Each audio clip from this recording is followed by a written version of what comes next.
আপনারা দেখতে পাচ্ছেন আসলে নগরবাসী কীভাবে দুর্ভোগ পোহাচ্ছে। এখন সড়কে কিন্তু রিক্সা ছাড়া তেমন বেশি ইঞ্জিন চালিত যানবাহন চলছে না, কারণ যেই কয়েকটা ইঞ্জিন চালিত যানবাহন সড়কে নামছে সবগুলো কিন্তু বিকল হয়ে যাচ্ছে। সেগুলো আসলে বিভিন্নভাবে তারা সড়ক থেকে নিয়ে যেতে টেনে ইঞ্জিনের মাধ্যমে নিয়ে যেতে পারছে না, টেনে নিয়ে যেতে হচ্ছে। একই সাথে আমরা নগরবাসীর সাথে কথা বলেছি, নগরবাসী যেটি বলেছেন এমন দুর্ভোগ যাতে সামনে আর পোহাতে না হয়, দ্রুত যেই সমস্যাগুলো আছে সেগুলো চিহ্নিত করে দ্রুত জলাবদ্ধতা নিরসনের কাজ এগিয়ে নেওয়ার জন্য সরকারের কাছে আহ্বান জানিয়েছেন। একই সাথে আমরা দেখতে পেয়েছি বিভিন্ন নালার উপরে স্ল্যাব ভাঙ্গা থাকার কারণে বিভিন্ন ধরনের দুর্ঘটনার শিকার হচ্ছে নারী, শিশু থেকে শুরু করে।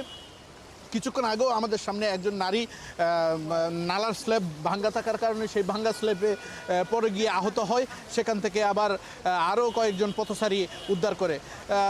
পরীক্ষা শেষে এবং স্কুল শেষে এসএসসি পরীক্ষা এবং স্কুল শেষে শিক্ষার্থীরা যে তাদের শিক্ষা প্রতিষ্ঠান থেকে নিজ বাড়িতে যাবেন, সেই বাড়িতে যাওয়ার জন্য তাদের দুর্ভোগ পোহাতে হচ্ছে।